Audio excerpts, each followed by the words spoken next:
peu à partir du verset 4.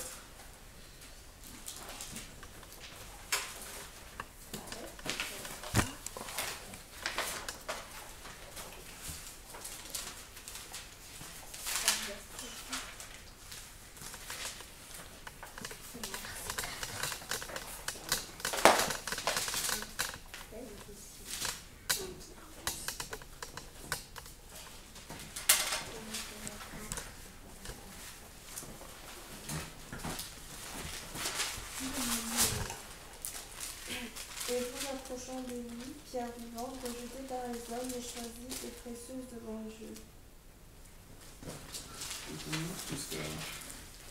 Et vous aussi, comme des pierres vivantes, vous êtes édifiés pour être une maison spirituelle et une sainte prêtrise, afin d'offrir des sacrifices spirituels agréables à Dieu par Jésus-Christ.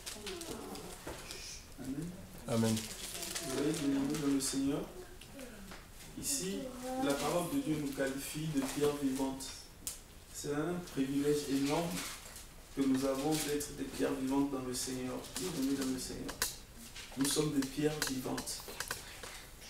Est-ce que vous imaginez? Et la Bible nous dit pourquoi nous sommes des pierres vivantes. C'est pour ensemble bâtir, en fait, former une maison spirituelle.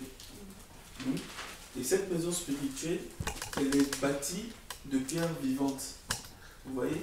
Et le privilège que nous avons, en fait, c'est que nous sommes de la même nature que la pierre principale de cette maison. Vous savez, quand on bâtit une maison, il y a un endroit spécifique, il y a une pierre spécifique. Cette pierre spécifique-là, lorsqu'elle est enlevée, lorsqu'elle est ôtée, ou lorsqu'elle n'y est pas, la maison ne peut pas tenir. Et c'est de cette pierre-là qu'il s'agit ici. La Bible nous parle de la pierre angulaire. Or, cette pierre angulaire, c'est Jésus-Christ, notre Dieu. Est-ce que vous voyez un peu bien dans le Seigneur? Et la Bible nous dit que cette pierre angulaire, elle a été rejetée. Elle a été rejetée par qui? Par les Juifs. Et Dieu nous a fait grâce. Cette pierre s'est retournée vers nous. Et dans l'amour du Père pour nous, Dieu veut que nous soyons partie intégrante de sa bâtisse, de sa maison. Et il dit non seulement cela, pour que vous puissiez bien comprendre, c'est qu'il nous fait de la même qualité que la pierre angulaire. La pierre angulaire elle-même, c'est une pierre vivante. Et nous aussi, nous sommes des pierres vivantes. Or, la Bible nous dit dans le livre d'Exode que la montagne sainte, lorsque Dieu était sur cette montagne, lorsque Moïse devait aller chercher le livre saint, même les animaux n'étaient pas capables de s'approcher de cette montagne. Ils n'étaient pas capables de toucher cette montagne. Sinon quoi, la mort les frappait. Est-ce que vous vous imaginez? Aujourd'hui, Dieu nous donne la capacité de nous approcher de lui. Est-ce que vous voyez un peu, bien-aimé dans le Seigneur? Mais c'est une grâce infime que nous avons de pouvoir nous approcher de Dieu, de pouvoir rester dans la présence de Dieu, de pouvoir être là où Dieu est, de pouvoir nous blottir tout contre lui, bien-aimé dans le Seigneur. C'est une grâce exceptionnelle que nous avons. Et cette grâce, elle est si exceptionnelle que nous avons le devoir de ne pas la perdre, de la garder, bien-aimé dans le Seigneur. C'est un privilège, frère. C'est un privilège. La Bible nous dit que nous sommes morts en Christ. Est-ce que vous vous rendez compte? Nous sommes morts en Christ.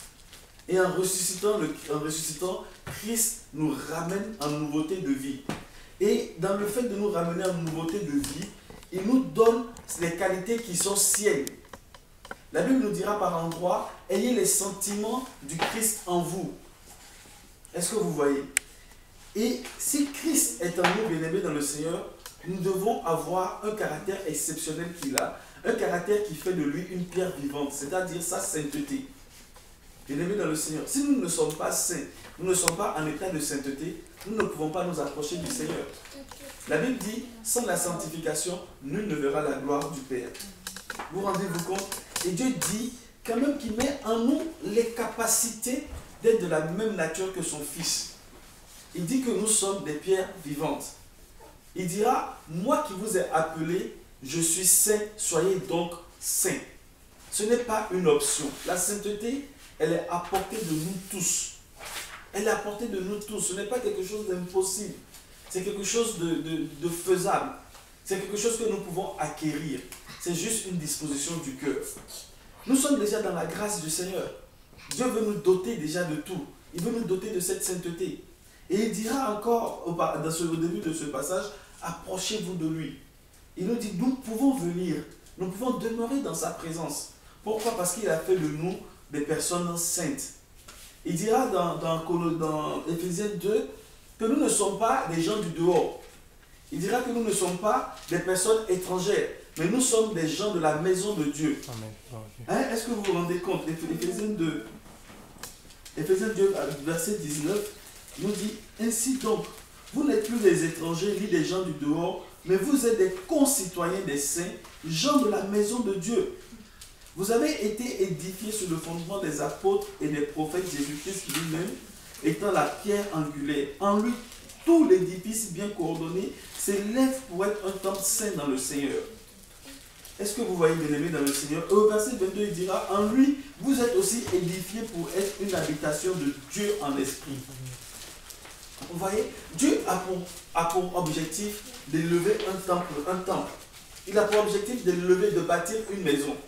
Et il dit que nous sommes des parties, nous sommes des membres participants de cette maison-là. Bien-aimés dans le Seigneur, il faut que nous puissions saisir cela. Dieu ne nous appelle pas des étrangers. Il ne nous voit pas comme des gens, je ne sais pas moi, des gens qui ne sont pas de la maison. Il nous voit comme des fils. Lorsque Dieu nous voit, il voit Jésus-Christ en nous. Il nous voit comme un fils. Il nous voit comme son fils Jésus-Christ. Vous voyez, bien-aimés dans le Seigneur, parce qu'il sait que Jésus-Christ a payé le prix pour toi, il a payé le prix pour moi aussi. Frère, il ne fait pas de distinction. Il ira jusqu'à dire que nous sommes co-héritiers de Christ. Vous comprenez, bien-aimés dans le Seigneur, il a fait de nous des co-héritiers du royaume céleste de son Fils. Dieu ne fait pas de distinction. Ne nous mettons pas des barrières. Ayons la volonté de nous approcher de Dieu, bien-aimés dans le Seigneur. Ayons la volonté de demeurer dans sa présence. Ayons la volonté d'être à la place qu'il veut que nous soyons dans cette bâtisse. Parce que aussi longtemps que la bâtisse n'aura pas pris la forme qui lui convient, Jésus ne pourra pas venir enlever l'église. Parce que cette maison spirituelle dont on parle, le temple de Dieu dont on parle, c'est l'église de Dieu.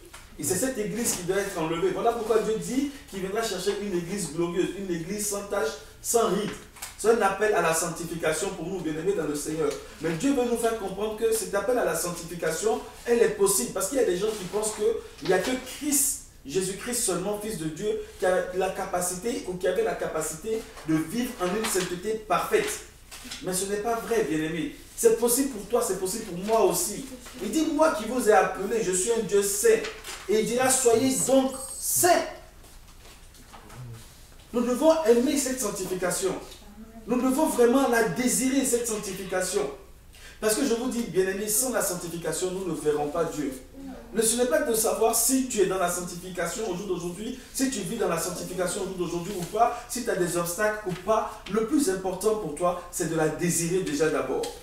De vouloir la vivre, bien-aimé dans le Seigneur. Et Dieu dit, si tu veux, si tu le désires, si tu t'approches, lui, il va impacter ta vie. Parce que Christ est saint déjà. Et Christ est en toi. La Bible dit, ce n'est plus toi qui vis, mais c'est Christ qui vit en toi. Elle ira jusqu'à dire que ta vie est cachée en Christ. Bien-aimés dans le Seigneur. Si nous avons ces pensées de Dieu, nous allons voir que la vie de sanctification à laquelle Dieu nous appelle sera totalement facile. Et sans cette vie de sanctification, nous ne pouvons pas être des sacrificateurs agréés. Est-ce que vous voyez? Parce que dans 1 Pierre 2 que nous avons lu, Dieu dit que nous sommes un saint sacerdoce. Bien-aimés dans le Seigneur. Un saint sacerdoce. Et un saint sacerdoce, pourquoi? Parce qu'il fait de nous des prêtres. Dieu parle de la prêtrise. Est-ce que vous voyez? Nous sommes un sacerdoce royal, acheté à un prix précieux, au prix du sang de Jésus-Christ, son Fils unique, bien-aimé dans le Seigneur. Et Dieu veut que nous puissions accomplir le devoir du prêtre. Et ce devoir de prêtre dans notre vie ne sera agréé que si nous remplissons les conditions du sacrificateur. Est-ce que vous voyez? Le sacrificateur. Nous sommes appelés à donner une louange à Dieu. Mais si nous ne sommes pas, j'aimerais dire en odeur de sainteté, comment voulez-vous que Dieu puisse agréer cette louange que nous voulons lui donner? Bien-aimé, le problème est là. Nous ne sommes pas des sacrificateurs du temps de Aaron, de Moïse, où nous tuions des sacrifices, des victimes. La victime au jour d'aujourd'hui, c'est nous-mêmes. Voilà pourquoi dans Romains 12, 1 à 2, Dieu dira, offrez votre corps comme étant un sacrifice agréable, de vivant que nous sommes. Avant, le sacrifice était mort. La bête qu'on devait offrir à Dieu, on devait l'offrir déjà morte. Mais Dieu veut que nous nous offrions, nous, de vivants que nous sommes. Est-ce que vous voyez, bien-aimés dans le Seigneur? Et c'est ce vraiment à quoi Dieu est en train de nous appeler, bien-aimés. Dieu veut que nous soyons vraiment un sacerdoce royal. Pourquoi? À cause du privilège qu'il nous donne d'être juxtaposés à Christ. Dans l'ancienne alliance, tu ne peux pas te tenir dans la présence de Dieu. C'était quasiment impossible, frère. Mais au jour d'aujourd'hui, la porte, elle est ouverte. La Bible dit que le voile a été déchiré. Le voile qui séparait le Saint des Saints des autres lieux a été déchiré. Pourquoi? Pour que nous puissions accéder à la présence de Dieu. Et ce soir, vraiment, je nous invite à désirer cela. Parce que dans la présence de Dieu, le joug est brisé. Frère, rien que dans la présence de Dieu, Dieu nous aime. Dieu nous aime énormément. Dieu nous aime énormément. C'est un privilège que nous avons d'être au jour d'aujourd'hui appelés enfants de Dieu. Il nous a moins particulièrement pour le service. Il nous a moins particulièrement afin que nous puissions annoncer l'évangile au monde. Il nous a moins afin que nous puissions vraiment être un parfum de bonne odeur. Ce parfum qui la grillait comme un encens, qui dégageait une bonne odeur, bien aimé dans le Seigneur. La Bible ira loin. La Bible ira jusqu'à dire que nous sommes un parfum en Christ. Un parfum qui procure la vie pour ceux qui acceptent l'évangile et une odeur de mort pour ceux qui la rejettent. Vous voyez, bien aimé dans le Seigneur.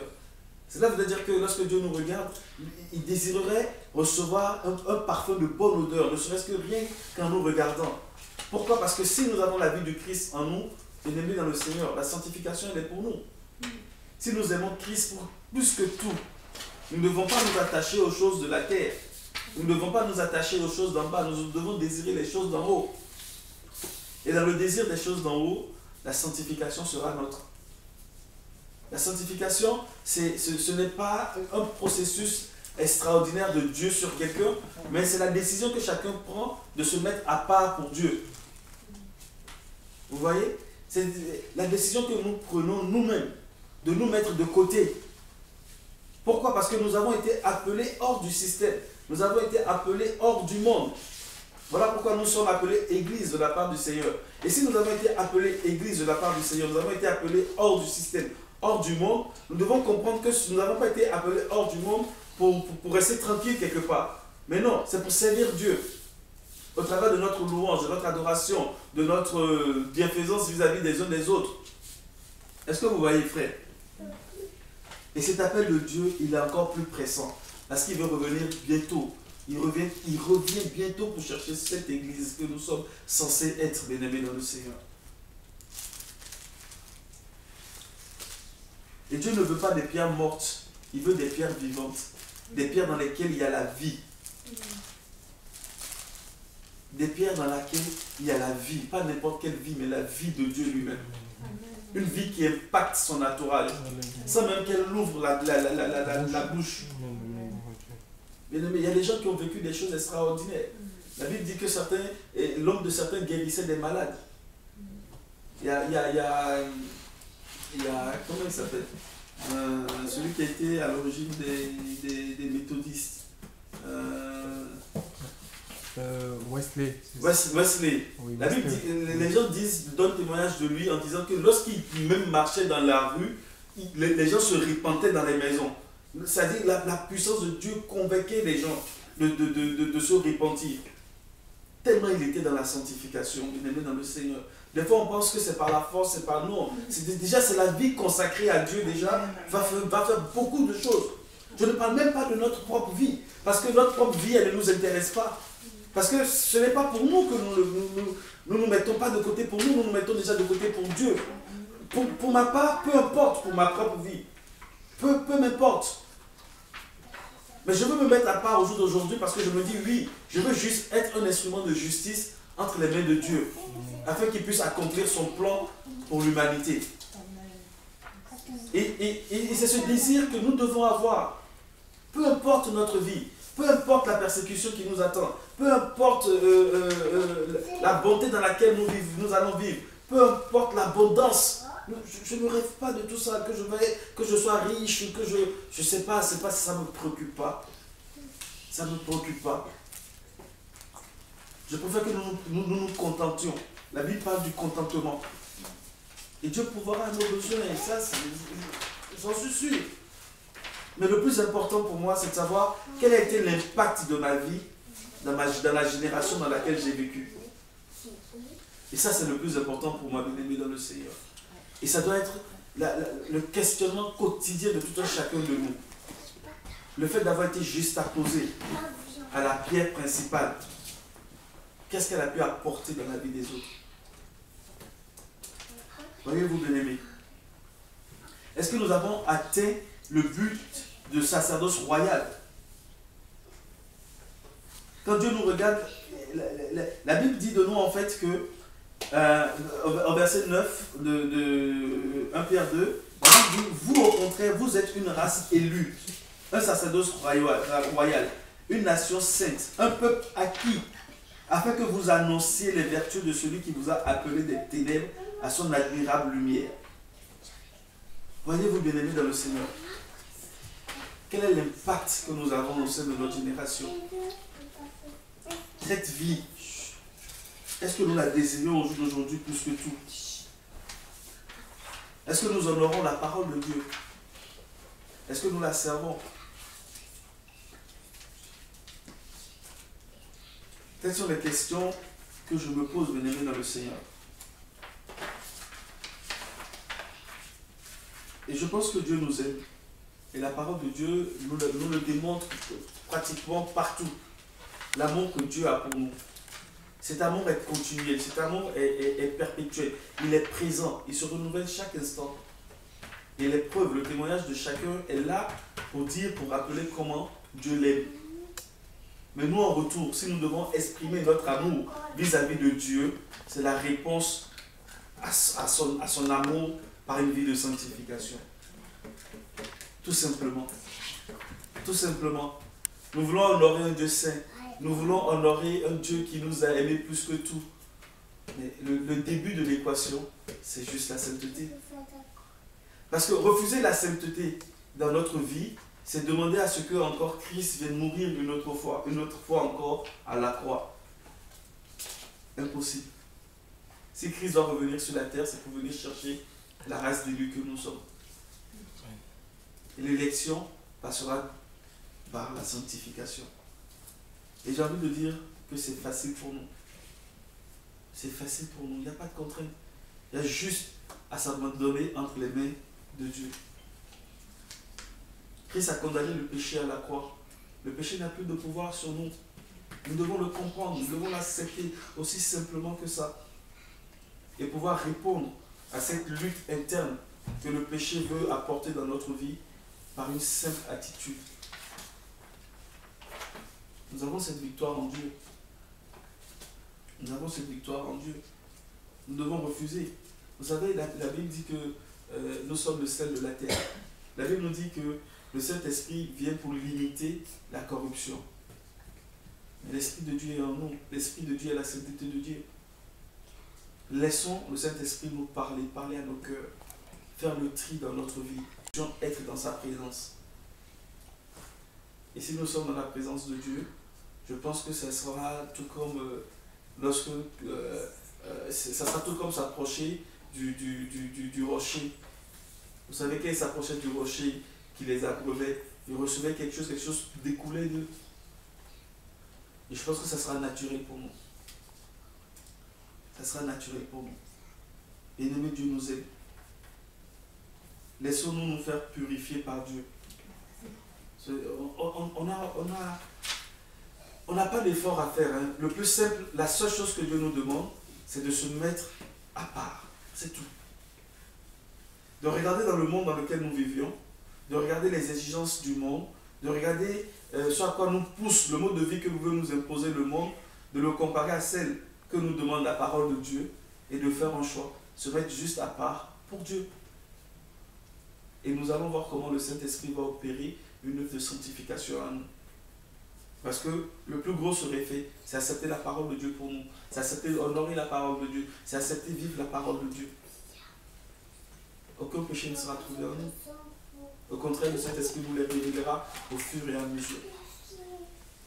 C'est juste accepter de se mettre à part pour Dieu. Et ce dont la parole de Dieu nous parle sera vrai dans ma vie, sera vrai dans votre vie. Nous serons en ce moment seulement des pierres vivantes, édifiées ensemble aux côtés de la pierre angulaire qui est le Christ, afin de former ce temple, cette maison spirituelle que Dieu bâtit. Et il dira qu'il a bâti, dans le passage que nous avons lu dans Ephésiens 2, il a bâti encore pourquoi? Pour que le Saint-Esprit vienne habiter dedans. Que toute la gloire soit à Dieu et que vraiment Dieu nous aide. Que Dieu nous aide dans cette acceptation que nous avons, de nous mettre vraiment à part pour lui. D'être une génération pas comme les autres. D'être un peuple pas comme les autres. Un peuple qui va à contresens de ce que le monde trouve naturel. Un peuple qui ne se conforme pas à toutes les règles qu'il faut pour être, si je peux m'exprimer ainsi, béni sur la terre. Ça semble être difficile, mais avec Dieu c'est facile. Vous savez, les gens font beaucoup de compromis pour pouvoir vivre un semblant de bénédiction. Mais moi je crois que sans les compromis, nous pouvons vivre ce que Dieu appelle le pouvoir pour ses enfants. Amen, amen. Sans compromission. Nous allons voir, nous allons expérimenter ce que Dieu appelle dans le livre de 1 Jean, prospérer selon que prospère l'état de notre âme. À tous égards, pas que financièrement. Laissons Dieu impacter notre existence et devenir dans le Seigneur. Et je désire que vraiment nous soyons ces pierres vivantes, comme le désire le cœur de Dieu. Soyons bénis. Amen, amen.